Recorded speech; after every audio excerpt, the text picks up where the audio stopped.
Surat Al-Qasas ini salah satu daripada surat Makkiyah, diturunkan di Makkah.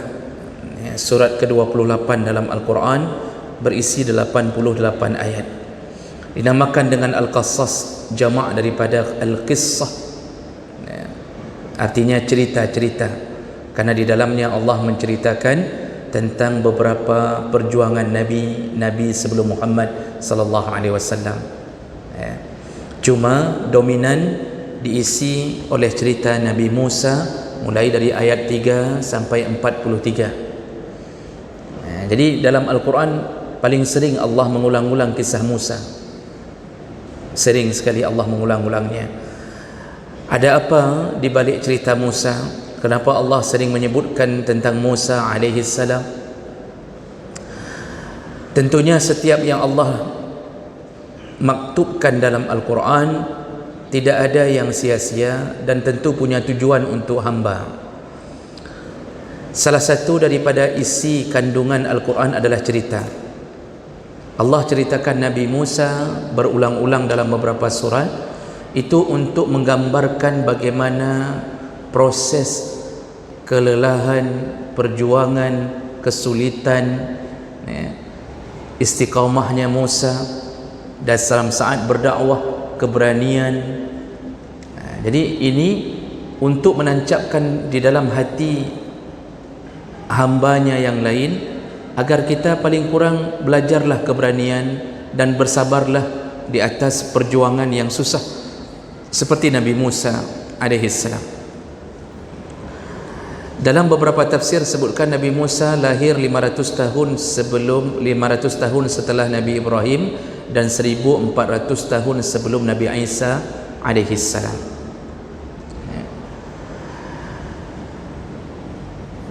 Dalam surat Al-Qasas ini, kisah Musa lah yang paling dominan diceritakan.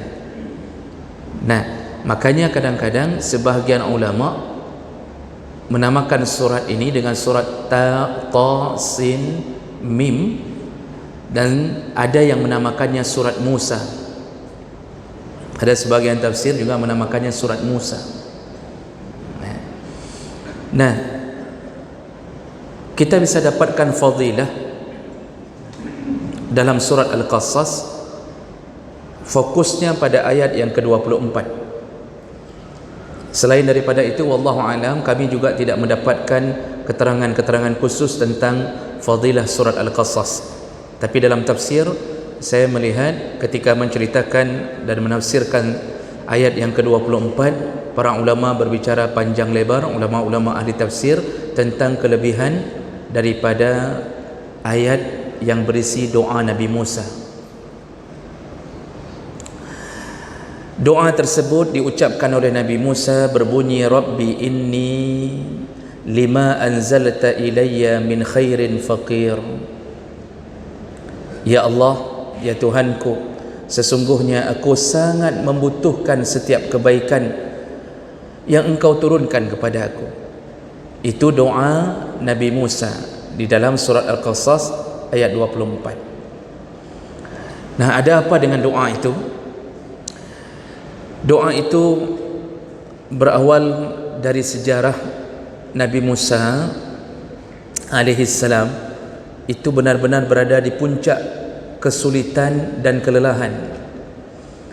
Jadi Nabi Musa alaihi salam itu perjuangannya untuk bisa hidup dari kecil pun dalam keadaan susah.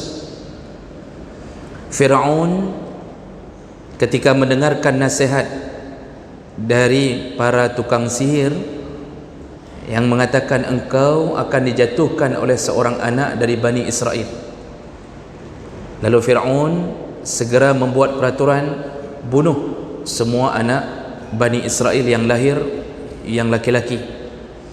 Cuma karena di satu sisi dia juga butuh budak dari kalangan Bani Israel. Kalau dia bunuh semuanya, maka tidak ada budak, tidak ada lagi orang yang dia bisa pekerjakan untuk kepentingannya.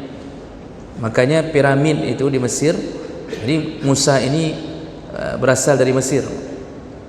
Peninggalan-peninggalan Musa itu di Mesir.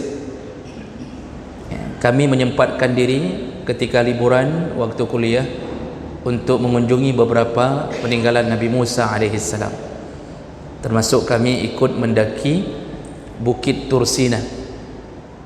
Dari pukul 2 malam itu sampai pukul subuh, menjelang solat subuh baru sampai di puncak bukit Gunung Tursina. Dan gunung itu tidak ada pepohonan, tidak ada tumbuhan.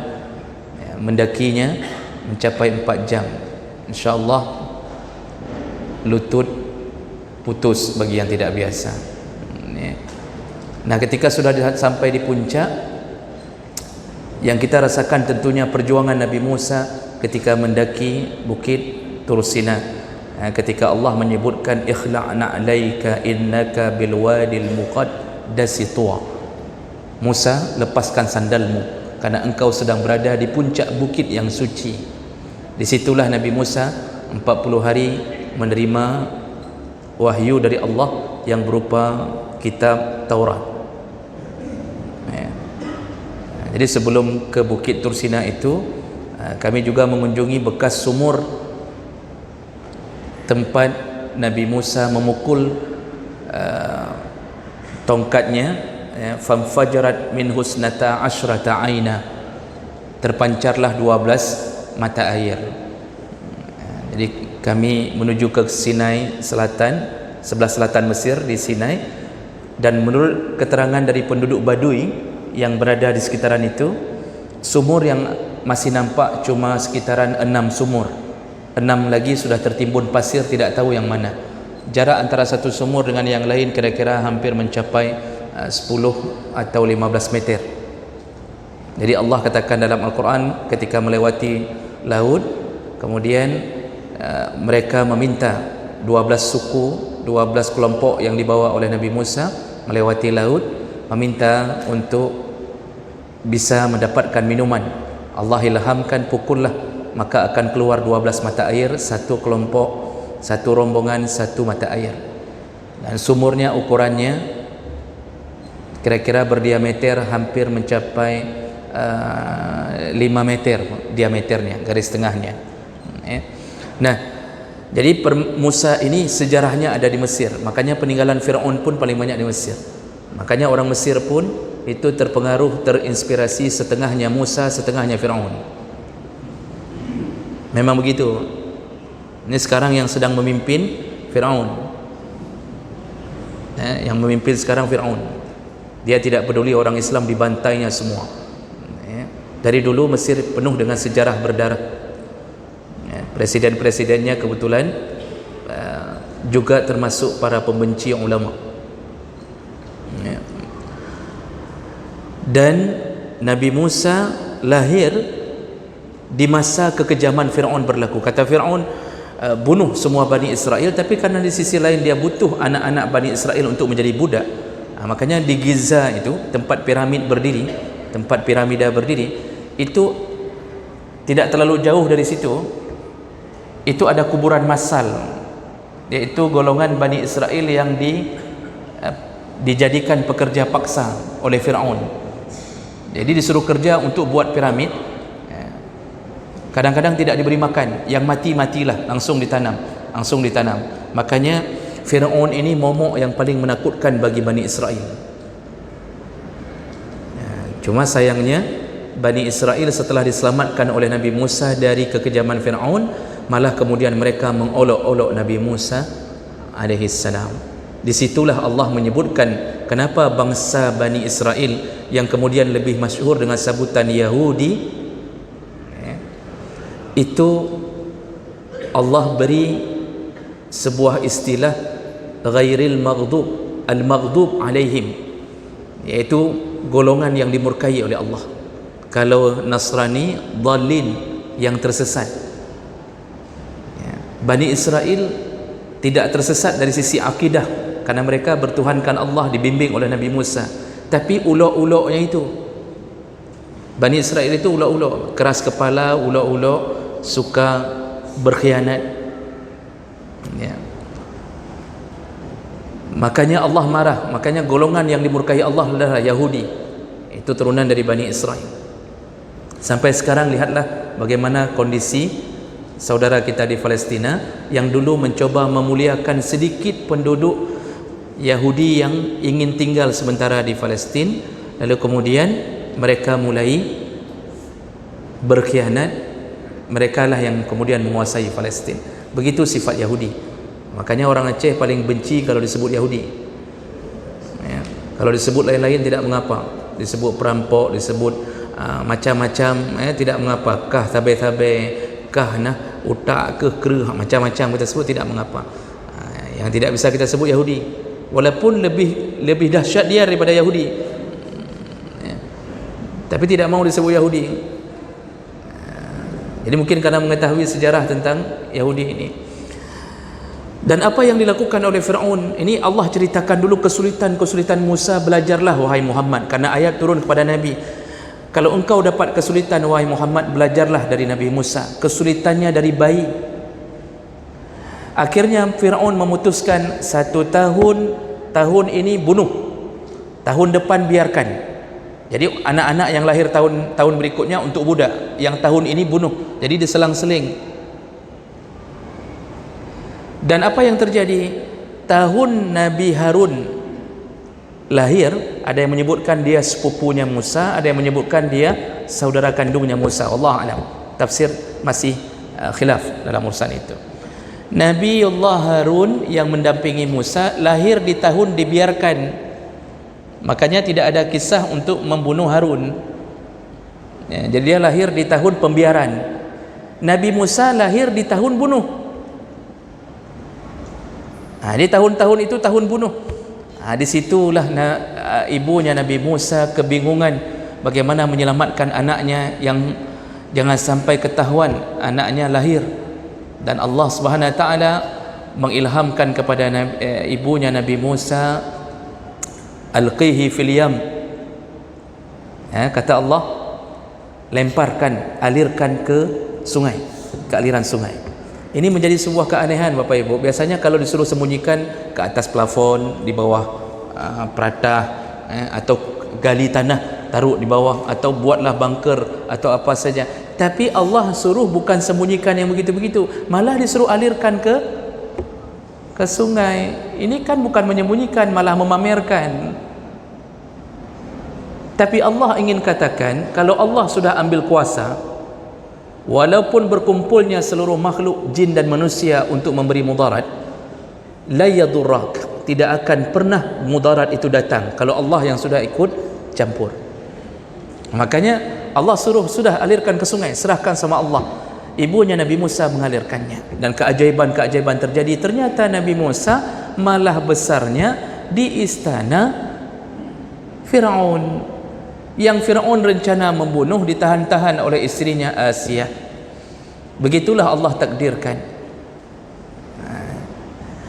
Dan ketika Nabi Musa besar, dia melarikan diri dari istana. Fir'aun tahu bahwa dia telah memelihara seorang musuh yang telah diramalkan oleh tukang sihirnya. Dan apa yang terjadi berikutnya? Nabi Musa ketika berada di tengah masyarakat sempat memukul salah satu pengikut daripada Fir'aun ketika bertengkar dengan Bani Israel. Salah satu orang dari Bani Israel sekali tampar mati. Nabi Musa itu kuat sekali Pak, sekali tampar mati. Lalu kemudian ketahuan dan dikejar. Mulailah Nabi Musa menderita kesulitan hidup. Dia dicari-cari oleh tentara Fir'aun. Jadi dari kecil hidupnya di atas sungai, kemudian tidak ada ibunya. Allah atur semua susu dia tidak mau minum, lalu sampai ASI dari ibunya sendiri baru dia mau minum. Begitulah Allah mempertemukan ibu dengan Nabi Musa alaihi salam. Nah, kemudian Musa merasa ketakutan karena sudah dicari-cari oleh tentara Fir'aun. Dia keluar, melarikan diri dari Mesir dan kemudian menuju ke Madian. Disitulah dalam tafsir disebutkan Musa tidak makan mencapai 7 hari. Dia hanya mendapatkan apa di jalan, dedaunan, minuman pun begitu. Dia tidak makan mencapai 7 hari. Ketika sampai di daerah Madian, dia kelelahan, kemudian ketika dia sedang menderita sangat-sangat lapar, kelelahan, dan dia telah memikirkan nasibnya bahwa dia dikejar-kejar, kehilangan keluarga, orang dalam pelarian. Ketika dia sedang istirahat, tiba-tiba melihat pemandangan ada satu sumber air yang sedang dikerumuni oleh banyak laki-laki, dan sumur itu dalam tafsir Ibnu Katsir sebutkan sumur itu ditutup dengan batu besar. Batu besar itu cuma bisa diangkat oleh 10 orang. Jadi kalau orang mau mengambil air dari sumur itu, laki-laki akan bersama-sama menggeser batu baru bisa ambil air dalam sumur tersebut. Kemudian Nabi Musa melihat dari jauh laki-laki setelah mengambil air, ditutup kembali batu tersebut. Ini tafsir dari Ibnu Katsir yang saya ceritakan ini. Lalu mereka pulang. Tidak lama datanglah 2 orang perempuan, dan 2 orang perempuan itu menunggu ada tidak orang yang bisa membuka batu, karena mereka tidak sanggup untuk menggeser batu. Dia tunggu, ya, tidak ada orang. Dan itu diperhatikan oleh Nabi Musa. Dalam kelelahannya, dalam kesulitan hidupnya, dia mendekat kepada 2 perempuan ini, lalu dia bertanya, ada apa?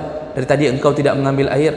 Nah, kemudian disitulah perempuan ini mengatakan, kami tidak bisa buka sumur ini.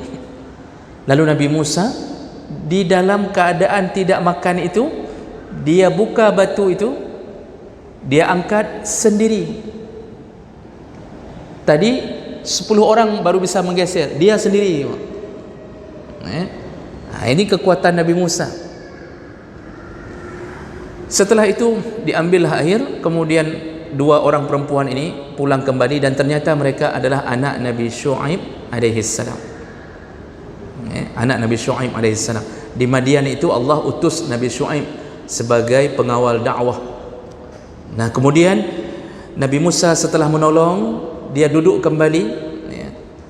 Bahasa Allah dalam surat Al-Qasas 24, summa tawalla ila dhilli, lalu kemudian setelah menolong dia kembali duduk di bawah pohon berteduh mengharapkan ada makanan. Faqala, disitulah dia berdoa kepada Allah. Apa katanya kepada Allah? Seperti yang kita bacakan tadi, Rabbi inni lima anzalta ilayya min khairin faqir. Ya Allah, ya Tuhanku, aku aku sungguh-sungguh memerlukan al-khair, memerlukan kebaikan yang turun darimu. Jadi Nabi Musa betul-betul sudah pasrah ke Allah. Dia berharap, Allah, turunkanlah kebaikan darimu untukku. Seorang Nabi yang diutus oleh Allah untuk menyelamatkan Bani Israel nantinya, dalam keadaan lapar, berjalan hampir berhari-hari lamanya menuju ke kota Madian, dikejar-kejar oleh tentara Fir'aun, tapi tidak pernah su'uzan kepada Allah. Dia masih terus berhusnudzan. Dia gantungkan harapan dan doanya benar-benar kepada Allah. Dia mengatakan, ya Allah, aku sungguh-sungguh mengharapkan kali ini, tolonglah ya Allah, turunkan kebaikan darimu. Nah, ini doa ini yang kemudian dijelaskan panjang lebar di dalam berbagai tafsir, bahwa doa ini salah satu fadilah dalam surat, menjadi fadilah dalam surat Al-Qasas. Orang yang membaca doa ini, Allah lepaskan kesulitan-kesulitan hidupnya, lalu Allah mudahkan mendapatkan kebaikan. Setelah Nabi Musa membacakan doa ini, Allah Subhanahu wa taala segera bertindak mengabulkannya. Dan apa yang terjadi? Kalau kita baca ayat-ayat berikutnya, yang terjadi berikutnya tidak lama ketika Nabi Musa sedang berteduh di bawah pohon tersebut, tiba-tiba anak Nabi Syuaib tadi kembali. Jadi kata Allah dalam Al-Quran, faja'athu ihdahuma tamshi ala istihya. Salah satu dari anak perempuan Nabi Syuaib balik dalam keadaan malu-malu. Jadi anak Nabi Syuaib itu menggambarkan perempuan salihah. Perempuan itu kuncinya malu. Ketika malu sudah tidak ada, maka dia bukan lagi perempuan yang baik. Perempuan yang baik itu malu.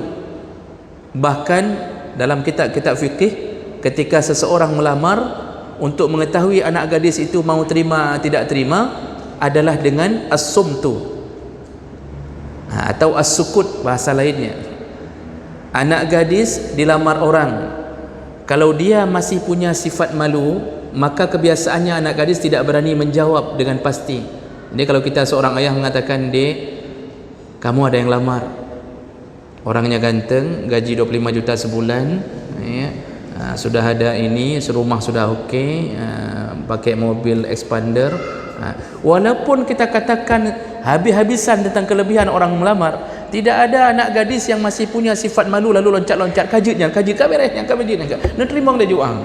Tidak ada yang begitu, Pak. Maka dia menggambarkan terimanya dengan as-sumt. Dia akan diam. Kalau dia bahagia, dia meneteskan air mata.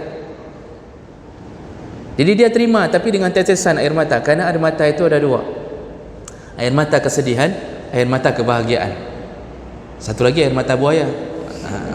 Itu tidak termasuk air mata, ya. Terima lamaran saja malu-malu, itu perempuan saleh.